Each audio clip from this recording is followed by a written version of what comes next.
নমস্কার,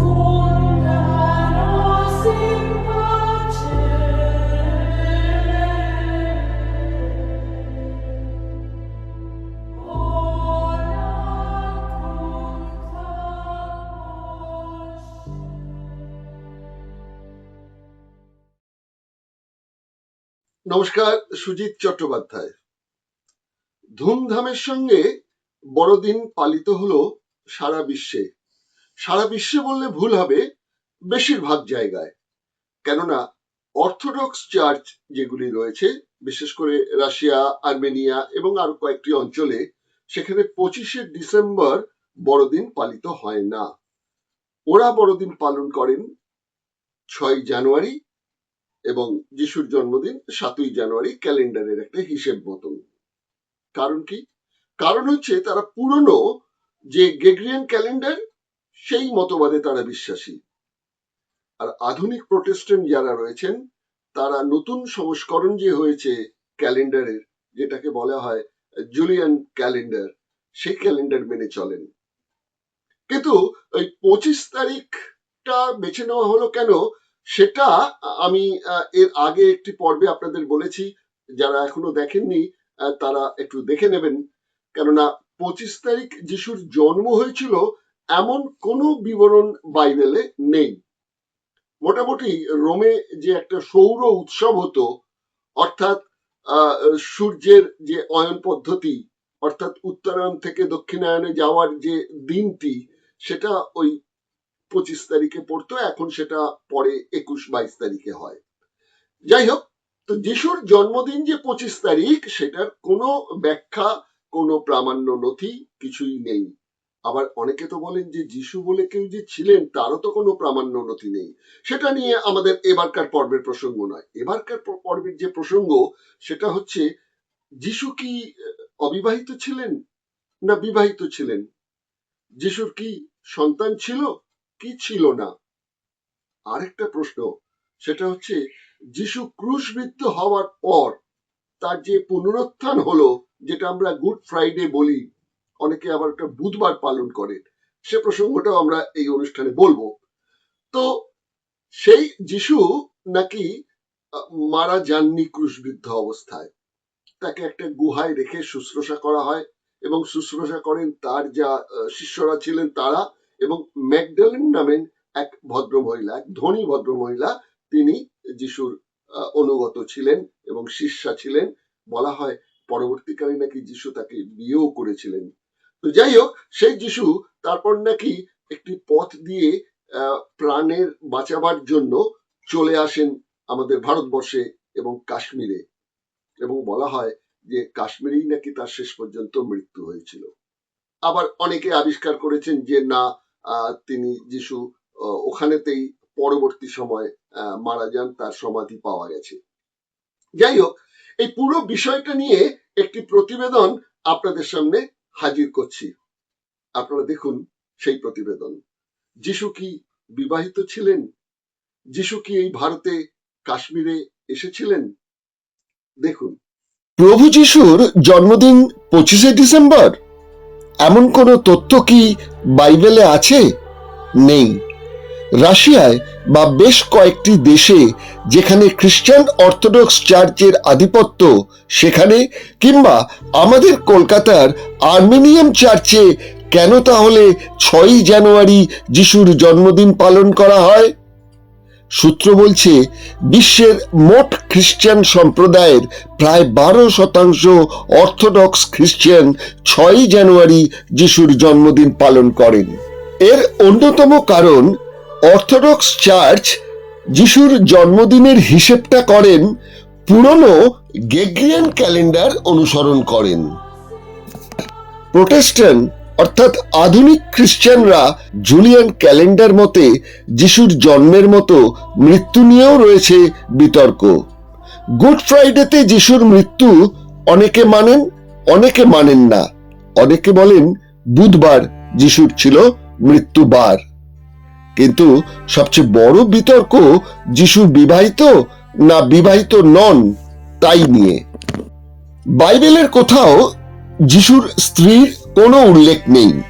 যুক্তিবাদী এবং গবেষকরা বলেন নেতাজির জীবনীতেও তো তার স্ত্রীর কোনো উল্লেখ নেই, আর যেটুকু আছে 500 বছর পরে তাও থাকবে না। আমাদের প্রধানমন্ত্রীর জীবনীতেও কি আগামী দিনে তার স্ত্রীর কথা উল্লেখ থাকবে?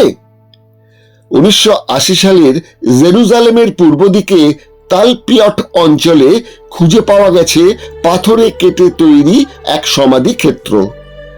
ইসরায়েলের ভূতাত্ত্বিক আরি ইহা সিমরন দাবি করেছেন, সমাধিক্ষেত্রে শায়িত সমাধারের লিপির পাঠোদ্ধার করে তিনি নিশ্চিত যে এই সমাধিতেই যিশুর পারিবারিক সমাধি আছে। 2007 সালে এই সমাধিক্ষেত্র নিয়ে এক তথ্যচিত্র বানান পরিচালক জেমস ক্যামেরন। তিনিও বলেছেন 10টি সমাধারের দুটিতে তিনি যিশু ও মেরির নাম পেয়েছেন।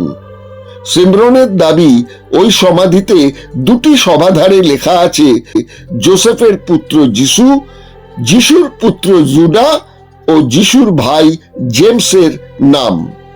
এছাড়াও রয়েছে অন্য সদস্যদের নামও। তাদের দাবি, যিশুর কবর থেকে পুনরুত্থান হতেই পারে না। নিউ ইয়র্ক টাইমসকে দেওয়া এক সাক্ষাৎকারে বলেছেন, যিশুর পাশে একটি সমাধারে মেরি ম্যাগডালেন লেখা একটি সমাধার মিলেছে, যা যিশুর স্ত্রীর। এমনকি ওদের পুত্র জুডারও সমাধি আছে। এদিকে নিউ ইয়র্কের জনৈক সুজান ওলসন দাবি করেছেন তিনি যিশুর 59তম পুরুষ। তিনি বলেছেন, যিশু পালিয়ে আসেন ভারতে, কাশ্মীরে, সেখানেই তার মৃত্যু, সেখানেই আছে তার আসল সমাধি, যা রোজাবেল নামে খ্যাত। যিশুর জন্মদিন নিয়ে যেমন বিতর্ক, মৃত্যু নিয়েও তাই। গণেশ দামোদর সাভারকর বলেছেন, যিশু যে ধর্মীয় সূত্রে দীক্ষিত ছিলেন তা আসলে হিন্দু ধর্মেরই শাখা। যিশু ক্রুশবিদ্ধ হয়েছিলেন কিন্তু মারা যাননি। শিষ্যরা তাকে ক্রুশ থেকে রাতের অন্ধকারে নামিয়ে সেবা করে সুস্থ করে তাকে নিয়ে পালিয়ে আসেন ভারতের কাশ্মীরে। সেখানেই তিনি 3 বছর শিবের উপাসনা করেন ও শিব দর্শন করেন। 49 বছর বয়সে ধ্যানে বসে সমাধির মধ্য দিয়ে মৃত্যুবরণ করেন। হিমালয়ে তার তৈরি এক মঠও আছে। আরবি ভাষা আদপে তামিল ভাষার শাখা। যিশুর সমাধিও আছে কাশ্মীরে, যার নাম রোজাবেল। বাইবেলে কোথাও যিশু বিবাহিত তো বলা হয়নি। মেরি ম্যাগডালেন নামে যে নারীর কথা বলা আছে, বাইবেলে তিনি নাকি যিশুর শিষ্যা। বলা হয় যিশুর ধর্মপ্রচারে তিনি আর্থিক সহযোগিতা করতেন। এটাও বলা হয় যে যিশুর প্রিয় এই শিষ্যা যিশু ক্রুশবিদ্ধ হওয়ার সময় ঘটনাস্থলে ছিলেন।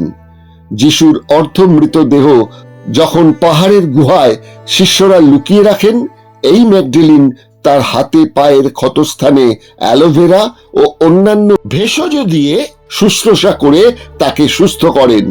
এরপরই নাকি যিশু ভারতে চলে আসেন গোপনে। প্রশ্ন ওঠে, ম্যাগডালেন ধর্মপ্রচারে যে অর্থ সাহায্য করতেন তা তিনি পেতেন কোথা থেকে? ম্যাগডালেন কি বিবাহিত ছিলেন, নাকি তার পিতৃকুল খুব ধনী ছিল? না, তেমনও তো কোনো তথ্য নেই। বরং বিস্ফোরক কথা শোনা যায়, ম্যাগডালেন ছিলেন এক যৌনকর্মী। প্রথম জীবনে প্রভূত অর্থ তিনি রোজগার করেছিলেন। গবেষণা বলছে ম্যাগডালেন যিশুর এত যত্ন করতেন, তাই অল্প দিনেই যিশুর প্রিয় হয়ে উঠেছিলেন। আর যিশুর শিষ্যরা তাতে ঈর্ষাকাতর হয়ে ওঠেন, আর সবচেয়ে বেশি ঈর্ষাকাতর হয়েছিলেন সেন্ট পিটার। ফলে ম্যাগডালেনকে শিষ্যদের অনেকে বিকৃত তথ্য ছড়িয়ে প্রচার করেন। যিশু যে বিবাহিত এমন কথা যেমন প্রচারে আছে, তেমন এও প্রচারে আছে যে যিশুর এক সন্তান ছিল। এমনই নাকি দ্য ভিঞ্চি কোড বইটি প্রকাশের পর এবং the gospel of Jesus Christ অর্থাৎ গাছের ছালে লেখা কিছু তথ্য আবিষ্কার করার পর প্রচারটা বৃদ্ধি পায়। 2012 সালে ইতিহাসবিদ ডক্টর কারেন এল কিং আবিষ্কার করে বলেছিলেন এই তথ্য তিনি খ্রিস্টীয় 4th শতাব্দীর বলে দাবি করছেন। 2003 সালে ড্যান ব্রাউন এক রহস্য থ্রিলার উপন্যাস লেখেন দ্য ভিঞ্চি কোড। খ্রিস্টান সমাজের গণ্যমান্যরা মনে করেন এই উপন্যাস কল্পিত। অন্যদিকে যিশুর আগ্রামিক লেখা গসপেল অফ ফিলিপ, সেখানে বলা হয়েছে মেরি ম্যাগডালেনের মৃতদেহ নাকি আছে ফ্রান্সের দক্ষিণ পশ্চিমে সেন্ট ম্যারি দ্য মে সমাধিস্থলে। প্রবাদ যে যিশুর মৃত্যুর পর মেরি ম্যাগডালেন যিশুর মা মেরি ও বোন মেরি স্যালোমেকে নিয়ে নৌকায় করে ফ্রান্সে চলে আসেন প্রোডেন্স অঞ্চলে। সবই প্রবাদ, প্রামাণ্য কোনো নথি নেই। 1998 সালে আমেরিকান এক যুক্তিবাদী ফ্র্যাঙ্ক জিন্ডলার লিখেছেন, যিশু ঈশ্বর বা ঈশ্বরের পুত্র কোনোটাই নন, তবে এক ঐতিহাসিক চরিত্র বটে। এই অনুষ্ঠানটি আপনাদের কেমন লাগলো একটু লিখে জানাবেন, মানে মন্তব্য করবেন। আর তার সঙ্গে সঙ্গে যদি মনে হয় যে হ্যাঁ অনুষ্ঠানটি আকর্ষণীয়, তাহলে অন্যকে শেয়ার করবেন। আর অতি অবশ্যই বারবার অনুরোধ রাখি আপনাদের কাছে যে একটু সাবস্ক্রাইব করবেন, তাহলে এই ধরনের অনুষ্ঠান তৈরি করে আপনাদের কাছে পৌঁছে দিতে যে পরিশ্রমটা হয় সে পরিশ্রমটা সার্থক হয় এবং আমাদের উৎসাহটাও আরো বাড়ে এই ধরনের কিছু অনুষ্ঠান আপনাদের কাছে পৌঁছে দিতে। কেননা দিগদর্শন বলে, রংহীন সংবাদ ও অজানা তথ্য জানতে দেখুন দিগদর্শন। আর দিগদর্শন কি বলে? দিগদর্শন বলে 10-এর পাশে দেশের সাথে। নমস্কার।